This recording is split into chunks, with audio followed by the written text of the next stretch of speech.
Thank you. How are you, Laura? Yeah, I'm good. Yeah? Hectic. I was teaching first year students, went to see a lecture that was put on for the first year students, and Simon Waterfall was speaking. And he gave an amazing talk, and I just thought, fuck, that's what I want to do. Like, I want to work for your company, because at the time in Australia, Yeah. The industry was so small, and the capabilities that you could kind of play with commercially were kind of really backwards. And the UK was so much more advanced. So I thought, I've just got to go and work with you. So I just hounded him as he was setting up his shop in Sydney. And I went and worked for Simon for D&AD in Sydney. With web design was, I've got a tattoo of a web on my stomach. Yeah. And there's this amazing woman called Rosie Cross who ran a magazine called Geek Girl. It's a hyperzine, a magazine and an online magazine. Where she saw the tattoo of my stomach at a market one morning and said, "Oh, that's great. I want to use your stomach on on the cover of the magazine. It's a web." And I went, "Fine." And then she rang me 2 weeks later and said, the photographer's fallen through, so we can't use it. And then about 2 weeks later, she rang and said, "Oh, the person designing the magazine's fallen through. I don't think we're going to have a print issue, this issue." And I said, "Well, I can put a magazine together in Photoshop." So I did, and then she said, "This is amazing. Basically, you can come on board and be part of Geek Girl, and anything that you learn how to do, you can sort of do." So I basically became the creative director of this thing. All because of your stomach? All because of my stomach. I worked as a designer and then a sort of a senior designer after that at Lateral, which was sort of back in the day a very cool digital shop. And it's where I met my husband, which is great. And it was actually because the two of us were getting quite serious, and I thought, we shouldn't be working together. One of us should probably go. And so I left, and I ended up eventually back at an offshoot of D&AD, Glue, which is run by Mark Cridge and Seb Royce and Martin Bailey, who are three just awesome guys. This place is dynamic. Everyone is super talented. Mark Cridge is phenomenal. I mean, everyone that's come from D&AD, so all the Poke guys, the Deconstruct guys, before they sort of came back into Isobar, Glue. There are loads of really fantastic offshoots. It was just a real hub for digital talent. So an opportunity came up at LBI as the group creative director there. And so I went there, and I remember like the first month being absolutely terrified, going, God, like this is such a big step up for me, and I'm really, really pushing myself, and I wonder whether I'm going to be able to do it. But it worked out really well, and so then I got made joint ECD there with Simon Gill, and I was there for about 3 years. And then I had an opportunity to go and work at D&AD with Flo Heiss, and Flo's a very, very old friend of mine, and we talked about working together forever. Basically, he just kept on ringing me all the time, going, "Come work with me, come work with me." No, I'm very happy. Come work with me, no. And it was, sort of a good time, but I'd learned a lot actually going there about the kind of serious side of running a business as well. So to go to D&AD, I've learnt all the good stuff and all the bad stuff, and about sort of everything around kind of running a business, maybe. But it was really, really great, and actually set me up brilliantly for Mr. President, which is where I am now. There was a time about 5 years ago when I thought, it's a really exciting time for digital agencies. The tide is really turning, more money is being spent, clients are understanding how society has changed because of the medium. We're in a situation where digital is actually, the creativity in digital is diminishing on the whole. Yeah, there are some amazing pieces of work, and actually some of the people, like Google for example, are doing amazing pieces of digital creativity, but actually their platforms are cutting a lot of creativity out of the rest of the market. And so there are other ways of doing things, applying that thinking to everything else. There's no doubt that big data delivers results, but are they exactly the results you want? You might sell something, but brand loyalty has just gone to hell in a handbasket now. There's like no such thing. And to create beautiful things that people connect with, you still need to create beautiful things. That's very much what we believe in. And at Mr. President, we say we only work with clients who want to leave a legacy, and that kind of helps us focus as well on the kinds of people that we want to work with.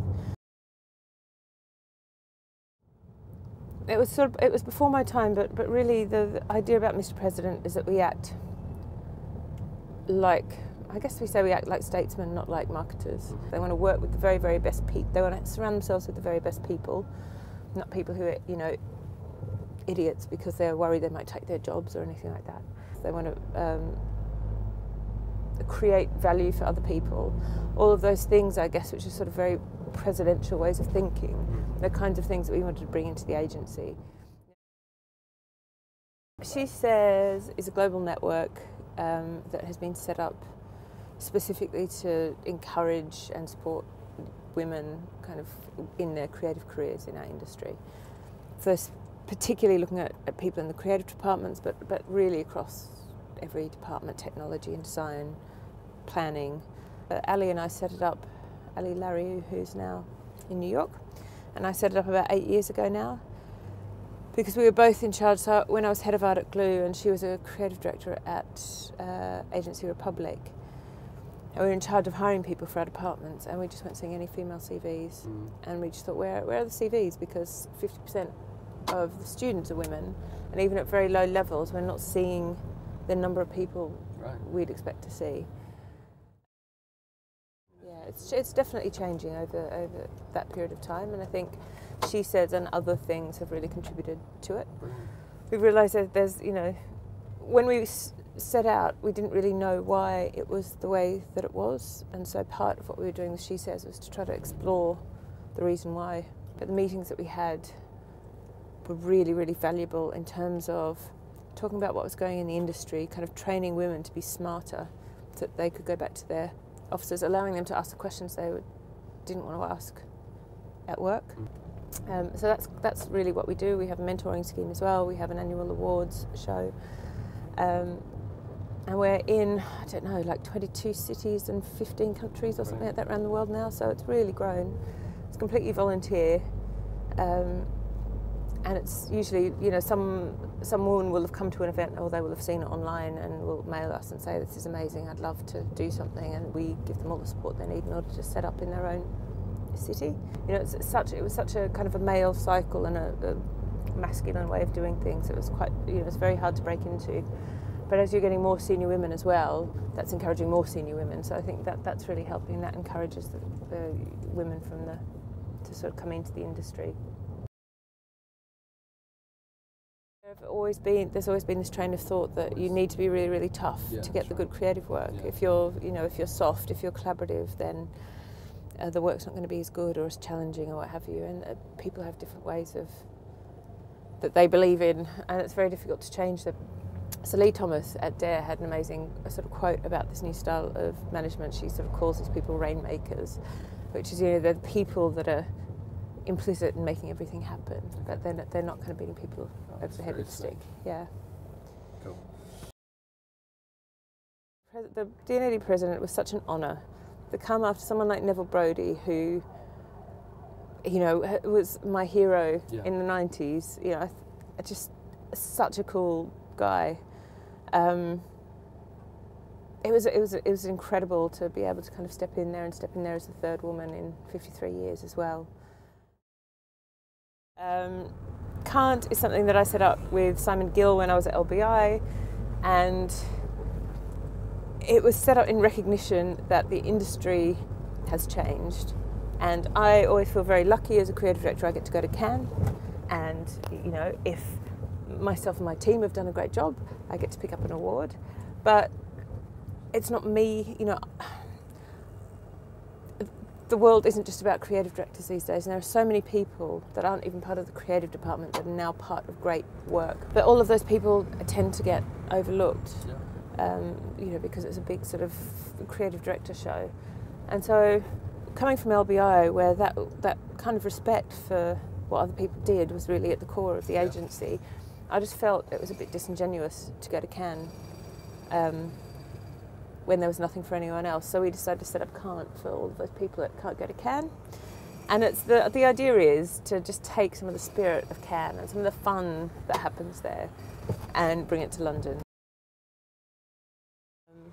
What I've got the most benefit from is actually all the travelling and seeing creativity, you know, sort of rampant in its own spaces. So, you know, spending proper time in India and actually understanding the industry in India in a way that I hadn't before or Thailand or Japan, or I've spent quite a lot of time in Asia, or Brazil, which I was there, like I said, last weekend. And actually I've also used that travel as a platform to talk about something that I believe passionately in, which ties into Mr. President, which is creating purposeful work. It was a real trend last year, I think, in Cannes and in D&AD. I think they were calling it, good advertising. Yeah. But actually what it is work that has a purpose beyond just selling stuff. Yeah. Not everyone has the opportunity to do what we do. Yeah. And with that comes, I feel like, a real responsibility to set the right vision of the future for other people. To actually embrace the good ideals and to show people the right ways of doing things. There are hundreds and hundreds of school projects where kids are just saying advertising is evil. It leads to mass consumerism. It objectifies women. It does this. It kind of destroys the developing world. Yeah. And it has done all of those things. And if we want to, number one, attract the best talent into our industry, and number two, not be assholes, we have to be a more well-rounded industry, and that means we have to be obliged to think about all of that stuff and to make work that's more purposeful and to not be content with adding crap to the world of crap. I don't know whether learnt's the right word. I think everyone is creative in some way. Everyone applies creativity. Creativity is that kind of step that I think everyone needs to do as part of what they do to make something really, really special. Dave Burse has got a great presentation actually that he talks about. Hello, Dave. Yeah, when he talks about creativity, about kind of connecting dots. There's like I was saying, there's a lot of research around how creative people work, and it's about having as much of an experience as possible and then sort of being able to connect these different things. So as much as you can do to be as curious as possible and explore as much as possible and see as much as possible and read as much as possible, and that's where great creativity comes from. Mm-hmm. But I think great work isn't just about great creativity, it's also about an incredible empathy with the person that you're creating something or designing something for. And those two things make great work. I really feel like the secret of why I've had such a great career has been a little bit, we're saying, of that kind of Australian don't give a fuck kind of attitude, mixed with like a real excitement about trying new things, like putting myself out there into places that feel a little bit kind of dangerous, taking that leap. Of course I've had, when you do that, you have things that go horribly wrong, but you learn a lot. But kind of putting yourself out there and trying new things and scaring yourself and taking opportunities when they come, not going, I can't take that because I'm too busy or I don't know quite enough about it or whatever, but just going, right, I'm going to do this. It's really been how I've done so well. So I would just encourage everyone to get a little bit of that, be a bit naughty, be a bit can. It's like ask for forgiveness, not permission. Just go and do it. Yeah.